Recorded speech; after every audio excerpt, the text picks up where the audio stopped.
नमस्कार दोस्तों, मैं आपका दोस्त और होस्ट मोहन पटेल और MP art and films present crime creation bye MP में आपका बहुत बहुत स्वागत करता हूं। दोस्तों, पहली घटना जो कि सोशल मीडिया के सच्चाई पर आधारित थी, उस पर मिले आपके सहयोग और प्रेम से हमारा उत्साह बढ़ा है। इसलिए हम आज अपने क्राइम क्रिएशन बाय एमपी की दूसरी सच्ची घटना लेकर हाजिर हैं। क्या आपने कभी सोचा है, भारतीय समाज में किसी भी परिवार में जब कोई नया सदस्य आने वाला होता है तो परिवार में कितनी खुशियां होती हैं। परिवार का हर सदस्य उसके आने की खुशी को मनाने के लिए अपने अपने हिसाब से योजनाएं बनाता है और सबसे ज़्यादा खुश वो माँ होती है जो उस बच्चे को जन्म देने वाली होती है, क्योंकि भारतीय समाज में किसी शादीशुदा महिला को तब तक पूर्ण नहीं माना जाता है जब तक वो किसी बच्चे को जन्म ना दे दे। और जन्म देने के बाद वो माँ दुनिया की सबसे खुशनसीब माँ मानी जाती है। क्या ऐसा कभी होता है कि बच्चे को जन्म देने वाली माँ ही उसके लिए माता से कुमाता बन जाए? अगर ये चीज़ मैं आपसे पूछूं तो आप कहेंगे नहीं, लेकिन इस समाज में, इस दुनिया में हर प्रकार के उदाहरण मौजूद हैं और हमारी आज की सच्ची घटना इसी पे आधारित है। हमारी आज की सच्ची घटना उत्तर प्रदेश के औद्योगिक शहर कानपुर से बिलोंग करती है। दोस्तों, घटना है 9 जून 2022 को।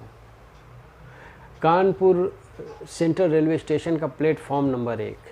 काफ़ी अफरा तफरी मची हुई थी, चारों तरफ चिल्लाहट शोर शराबा था, लोग इधर से उधर भाग रहे थे। तभी एक महिला एक नवजात शिशु को कचरे के डब्बे में फेंककर भागने की कोशिश करती है, लेकिन वहां मौजूद लोग दौड़कर उसे पकड़ लेते हैं और इसकी सूचना तुरंत जा कर के जीआरपी मुख्यालय को दी जाती है, जिसके बाद वहाँ से जीआरपी अधीक्षक आर.के. द्विवेदी अपने टीम के साथ उस घटनास्थल पे पहुंचते हैं और वहाँ का मंजर देखकर उनका दिल भी दहल जाता है।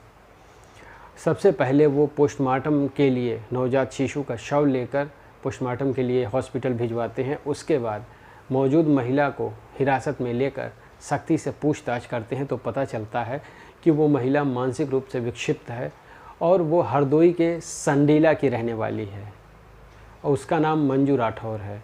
मंजू राठौर की शादी लगभग आज से 22 वर्ष पूर्व हरदोई के संडीला के रहने वाले विष्णु राठौर से हुई थी, जो कि अंडों का कारोबारी और ठेलिया लगाकर अपने परिवार का गुजर बसर करता है।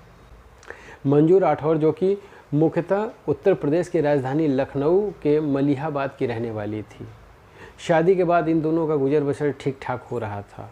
शादी के बाद इन लोगों से 2 बेटियां हुई। बड़ी बेटी जिसकी उम्र लगभग 10 से 12 वर्ष है और छोटी बेटी लगभग 2 वर्ष की। 2010 में जब दोनों के बीच मनमुटाव होने लगा तो मंजू राठौर ने विष्णु राठौर का घर छोड़ दिया और अपने छोटी बेटी जो कि सिर्फ 2 साल की थी उसको लेकर अपने मायके आ गई। वहाँ से उसके बाद वो बिहार के बरौनी जाके रहने लगी, जहाँ पे अभी हाल ही में कुछ दिनों पहले वो जब वापस लौटी तो उसके गोद में 4 महीने का नवजात शिशु था, जिसे लेके आने के बाद वापस वो हरदोई के संडीला कस्बे में रहने लगी और अक्सर करके वो शिशु बीमार रहता था। ऐसा ही हुआ 9 जून 2022 की सुबह मंजू राठौर अपने नवजात शिशु को लेकर सबसे पहले संडीला से हरदोई आई, फिर वहाँ से साधन पकड़ के कानपुर आई और सुबह आने के बाद उसने डॉक्टर को दिखाया। डॉक्टर को दिखाने के बाद अपने बच्चे की दवा लेकर दिन भर के दौड़ भाग से थकी मादी रात में लगभग वही 11 बजे कानपुर सेंट्रल रेलवे स्टेशन पर प्लेटफॉर्म नंबर 1 पे आके बैठती है और अपने ट्रेन का इंतज़ार करने लगती है। तभी अचानक बैठने के बाद लगभग जैसे ही रात के 12 बजते हैं, यानी कि 10 जून लग जाता है, अचानक से वो अपने बैग से चाकू निकालती है और उस बच्चे की गर्दन पे चला देती है, जिससे उस शिशु की मौत हो जाती है और उसके गले से खून का फव्वारा निकलने लगता है। खून का फव्वारा देखकर मंजू राठौर के होश फाख्ता हो जाते हैं। उसे कुछ समझ में नहीं आता वो क्या करे।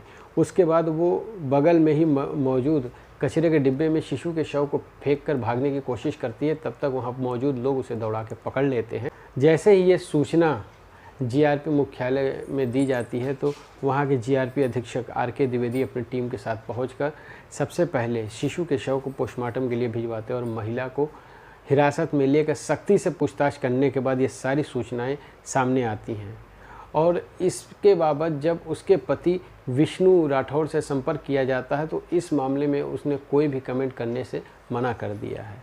जब मीडिया द्वारा इस घटना के बाबत RK द्विवेदी पुलिस अधीक्षक GRP कानपुर से पूछा गया तो उन्होंने अभी कुछ भी कहने से मना कर दिया। उन्होंने कहा इस केस की जांच पड़ताल चल रही है। फिलहाल हमने उस मानसिक रूप से विक्षिप्त महिला मंजू राठौर को हिरासत में लेके उसके ऊपर शिशु हत्या का केस दर्ज करके उसे जेल भेज दिया है और हम जल्द से जल्द कोशिश करेंगे कि इसमें जांच पूरी करके चार्जशीट दाखिल की जाए ताकि न्याय मिल सके। ये घटना सुनाने का मतलब सिर्फ इतना था कि कुछ भी हो जाए, माता कभी कुमाता नहीं होती, लेकिन कभी कभी परिस्थितियाँ उलट हो जाती हैं। फ़िलहाल इससे क्या सीखना है, क्या नहीं सीखना है, ये हमारे आपके ऊपर निर्भर करता है। ये मैं आपके ऊपर छोड़ता हूँ। नमस्कार दोस्तों।